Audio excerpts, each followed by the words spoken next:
Je ne réussis pas à retrouver la paix. François était toujours à mes côtés quand j'avais besoin de lui. Il doit exister un motif sérieux pour justifier son évidente collusion avec l'épée de la liberté. Je ne peux pas croire qu'il s'agisse d'une manœuvre malfaisante. Je lui parlerai encore une fois pour tâcher de découvrir le secret qu'il me cache. Je suis sûre qu'il se justifiera. La reine avait approuvé l'arrestation de François, mais elle regrettait profondément cette décision. Toujours aussi courageuse, l'épée de la liberté avait voulu libérer François, mais quand elle pénétra dans la prison, celui-ci était déjà dans un carrosse qui l'emmenait à Versailles.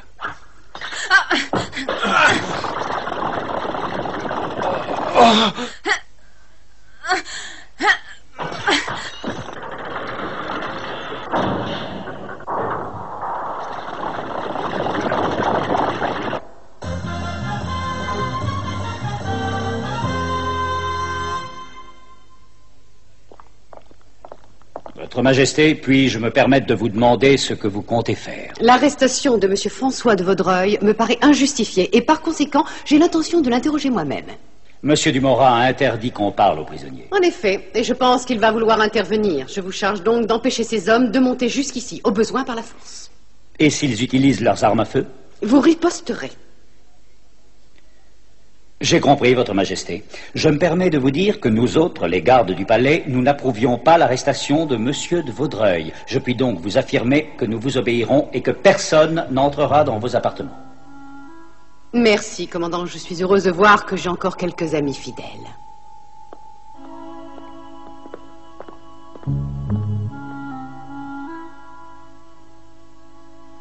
Comment? La reine a décidé d'interroger François? Oui, en ce moment, François de Vaudreuil se trouve dans les appartements de la reine. Qu'est-ce que ça signifie? Pourquoi l'interroge-t-elle? Je n'en sais rien. En outre, on dit que l'épée de la liberté serait dans le palais. Voilà l'occasion que nous attendions. Avec un peu de chance, nous éliminerons François et l'épée de la liberté et nous ferons échec à la reine. Je vais donner les ordres. Écoutez-moi, son Excellence, Monsieur Dumorat, a ordonné de fouiller le palais où se cache l'épée de la liberté. C'est l'honneur de la police qui est en jeu dans cette opération, vous comprenez? Renversez sans hésiter les obstacles que vous rencontrerez, nous devons réussir. Arrêtez-vous! Par ordre supérieur, personne ne doit entrer chez la reine. Mais vous êtes devenu fou. Vous oubliez que je suis le ministre de la police. Je suis désolé, mais ce sont des ordres que j'ai reçus de la reine et je ne permettrai pas qu'on transgresse ces ordres. Sa Majesté vient de recevoir un criminel et vous ne pouvez pas m'empêcher de passer. Il faut que j'aille lui porter secours. Soldats, prêts à faire feu? Hein? Il vaut mieux nous retirer, monsieur. Il s'entête, nous devons employer d'autres arguments. Il n'y a pas d'autres arguments qui tiennent, monsieur. Vous devez renoncer. Sinon, il vous faudra passer sur le corps de nos gardes, mais je vous avertis qu'ils savent se défendre. Je n'oublierai jamais cet affront. Je vous le garantis.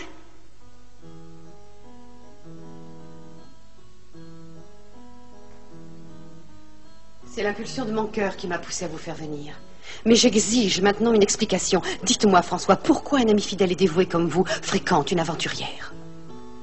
Et qui est de surcroît une traîtresse? François, vous ne me répondez pas? Que me cachez-vous? C'est-à-dire que... Vous avez la preuve de ma bonne foi. Alors dites-moi qui est l'épée de la liberté. Alors? J'ai juré à mon père de dire la vérité. Mais avant tout, Majesté, vous devez me promettre de garder votre calme, quoi qu'il vous en coûte. C'est une révélation stupéfiante. Et je vous donne ma parole d'honneur qu'elle est véridique. L'épée de la liberté n'est autre qu'une jeune sœur de votre Majesté.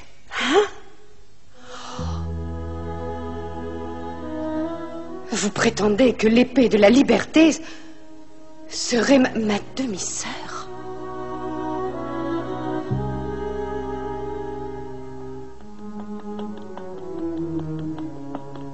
Il faut la rattraper!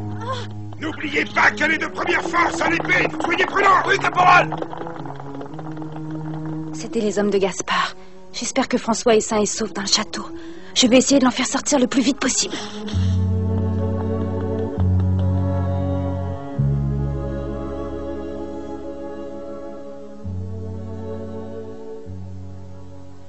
Il faut la réduire à merci d'une façon ou d'une autre. Si je comprends bien, vous voulez dire la prendre morte ou vive? Absolument.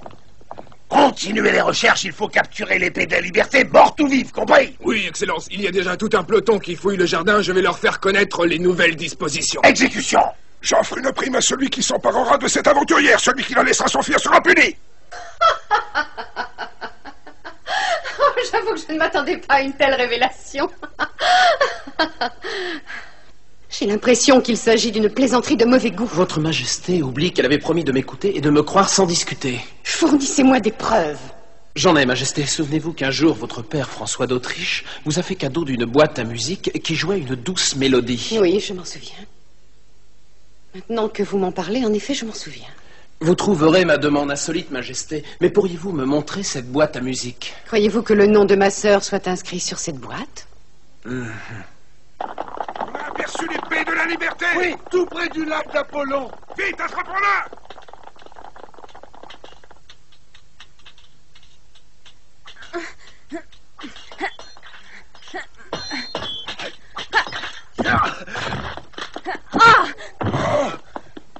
Attrapez-la, vite. Ne la laissez pas s'enfuir. Vite, courons. Elle est à nous. Feu! François, j'arrive, nous allons bientôt sortir d'ici. Je dois vous apporter la vieille boîte à musique? Oui, dites à la gouvernante de la chercher et de me la faire tenir. Oui, Majesté. Cette histoire commence il y a une vingtaine d'années. C'est celle d'une passion fulgurante qu'a vécue votre père. Tout cela s'est passé en grand secret et vous ne pouvez être au courant. Racontez-moi toute l'histoire. À vos ordres, Majesté.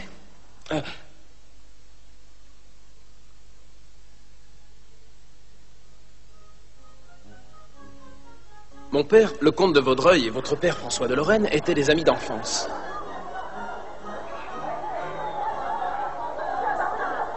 Ils passèrent ensemble de nombreuses soirées fort joyeuses. Votre père devint corrégent des États d'Autriche en 1740 en tant qu'époux de Marie-Thérèse. Il fut ensuite élu empereur d'Allemagne en 1745. Mais il resta un prince effacé et revint souvent incognito à Paris. C'est ainsi qu'un jour, votre père remarqua une jeune chanteuse lyrique très applaudie dont il tomba éperdument amoureux.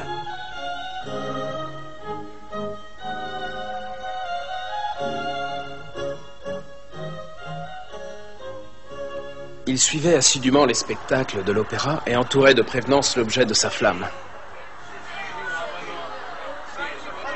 Celle-ci ne resta pas insensible et bientôt les deux amants eurent un bébé.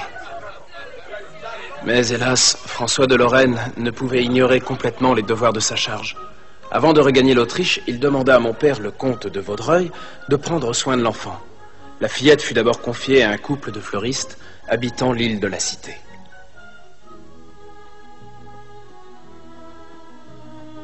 Mais quand elle fut grande, mon père se décida à l'adopter, à l'envoyer dans un collège. Bref, à lui donner une éducation digne de son rang.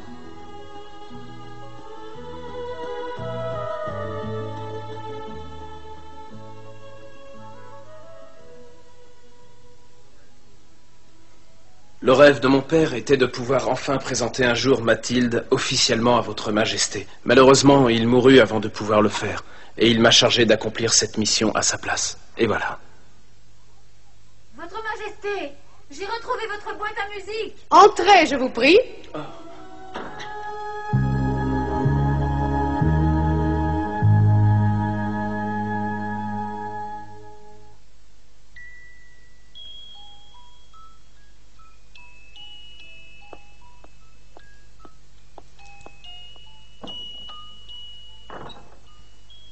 Sire!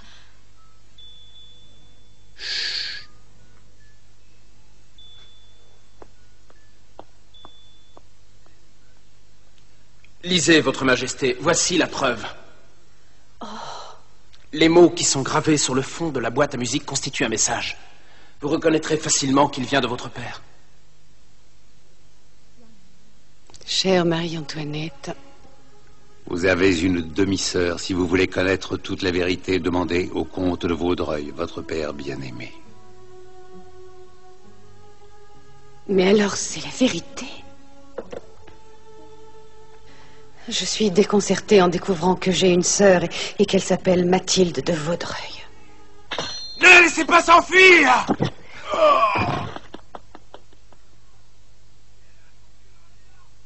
Elle va s'enfuir, arrêtez-la! Vite, par ici! Malédiction, elle a réussi à entrer dans le palais. Suivons-la! Tu sais très bien qu'on ne peut pas, les gardes à l'intérieur nous en empêcheraient.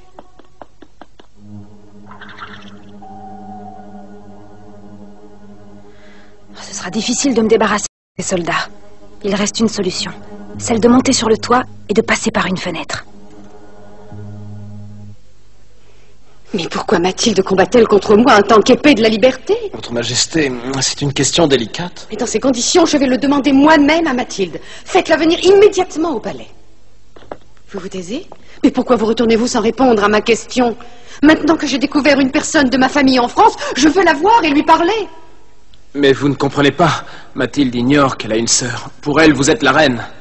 Elle se bat en faveur du peuple parce qu'elle est convaincue qu'elle en fait partie. Oh! Vous devez le savoir, l'épée de la liberté vous déteste, Majesté. Elle me déteste, avez-vous dit? Oh! Oh!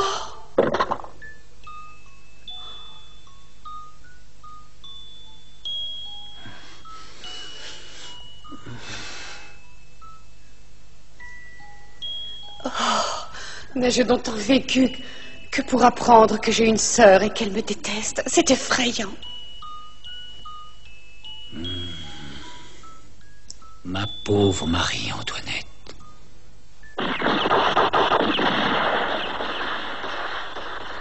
Elle a de nouveau disparu. Brissol, venez ici. À vos ordres. Allez voir Dumorat et demandez-lui si on peut ouvrir un feu de barrage contre les gardes du palais. J'y cours. Elle est là, derrière, sous la volonté.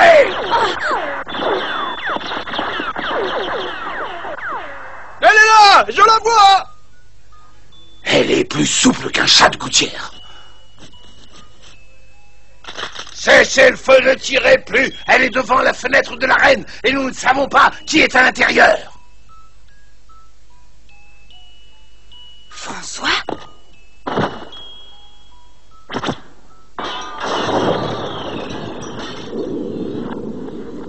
Oh. Oh! François, je suis venue te sauver. Fuyons sans perdre un instant. Mais vous êtes la reine? Oh! Chère Mathilde, veux-tu pardonner à ta sœur?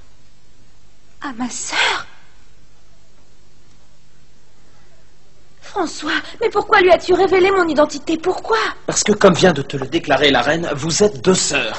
C'est impossible. François, dis-moi la vérité. Mais si, Mathilde, c'est exact. Tu peux enlever ton masque désormais. Il ne te sert plus devant ta sœur.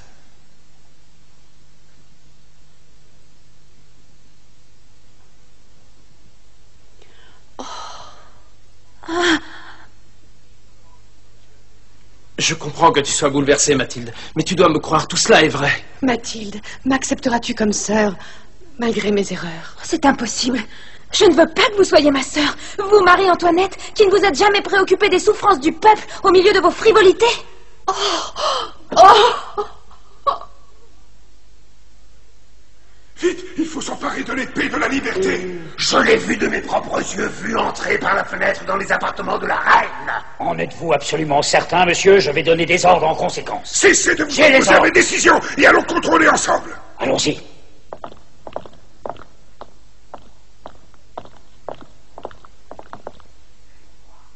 Sa Majesté le roi. Sire, nous vous demandons l'autorisation de passer. L'épée de la liberté et le traître François de Vaudreuil sont dans les appartements de la reine. Je suis parfaitement au courant du Morat. Hein? Non seulement je vous refuse l'autorisation de passer, mais je vous donne l'ordre de vous en aller. François de Vaudreuil est innocent et je vous interdis de tenter d'arrêter l'épée de la liberté. Vous avez compris? Sire, excusez-moi, mais c'est une criminelle. Le roi de France vous ordonne de déguerpir. Oh!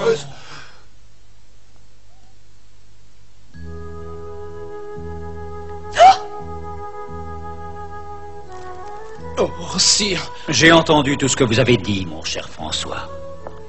Plus personne ne vous persécutera. Vous avez ma parole. Quant à vous, je désire personnellement que vous oubliiez le passé et que vous considériez la reine comme votre sœur. Sire... J'imagine qu'en ce moment, vous désirez rester seul avec François pour lui parler. Mathilde. Le désir que je viens d'exprimer n'est pas un ordre du roi de France, mais le souhait d'un mari qui est resté amoureux de sa propre femme. Oubliez les vieilles rancunes. Maintenant que vous savez la vérité, les lendemains seront plus clairs.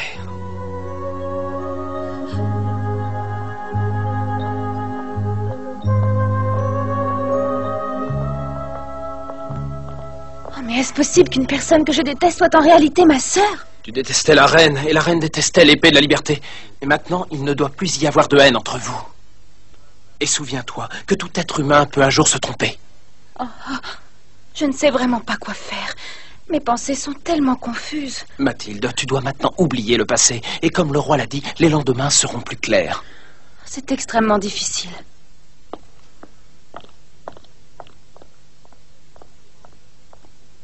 Je crois que je comprends ce que tu ressens. Et je comprends aussi qu'il t'est difficile d'adopter une attitude. Tu n'arrives pas à supporter l'idée qu'une femme qui ne s'est jamais préoccupée de son peuple puisse être ta sœur. Mais écoute-moi, Mathilde. Jadis, elle a dû être comme toi, une fillette joyeuse et sympathique. Et comme toi, à travers les méandres du temps, sa vie s'est radicalement transformée. La petite Autrichienne, Marie-Antoinette, avait seulement 14 ans quand elle a dû quitter son pays et sa famille pour venir épouser le dauphin Louis. Et ne crois pas que ce fut facile pour elle d'accepter.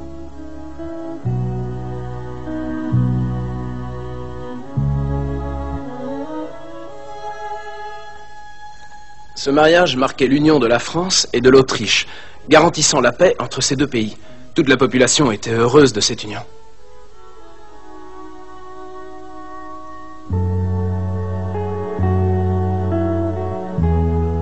Mais Marie-Antoinette était trop jeune pour le mariage. La rigidité de l'étiquette de la cour lui était très dure. Les jalousies et les luttes entre les nobles marquèrent profondément la jeune dauphine.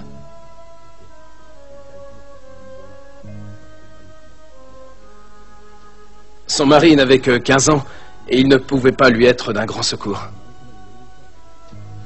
C'est ainsi que, fuyant les réalités qu'elle aurait dû affronter, elle se dédia à tous les plaisirs et divertissements qu'elle connaissait. Elle espérait ainsi se libérer de la solitude. Entourée des aristocrates qui rivalisaient de flagornerie, elle se consacrait aux fêtes et aux soirées de gala qui se succédaient sans arrêt. Les nobles corrompus feignaient l'adulation, tandis que les honnêtes gens se tenaient à l'écart. Les intrigues du cardinal de Rohan et la célèbre affaire du collier qui s'ensuivit achevèrent de lui faire perdre l'estime de ses amis et l'affection de la population.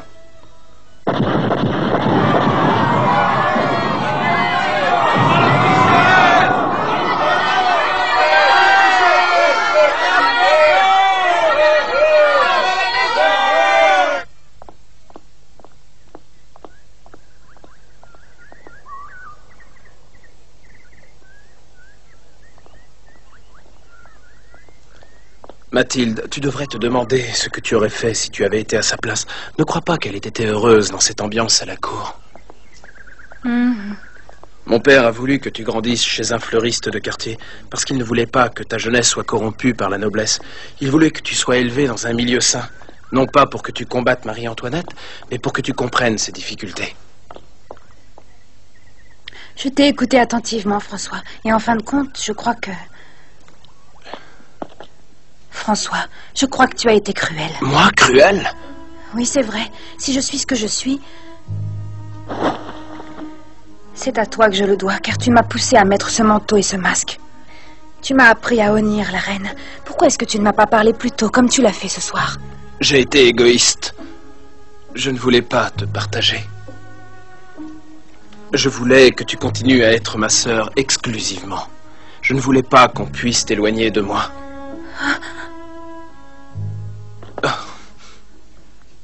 François. Mais tâche au moins de comprendre une chose. Tu es la seule qui puisse la réconforter. Mathilde, elle compte sur toi.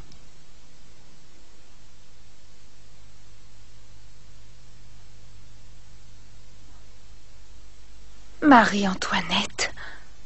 Oh.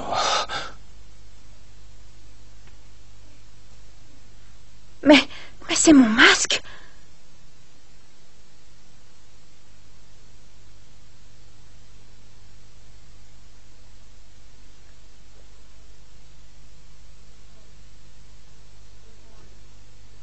Reprends-le, il est à toi.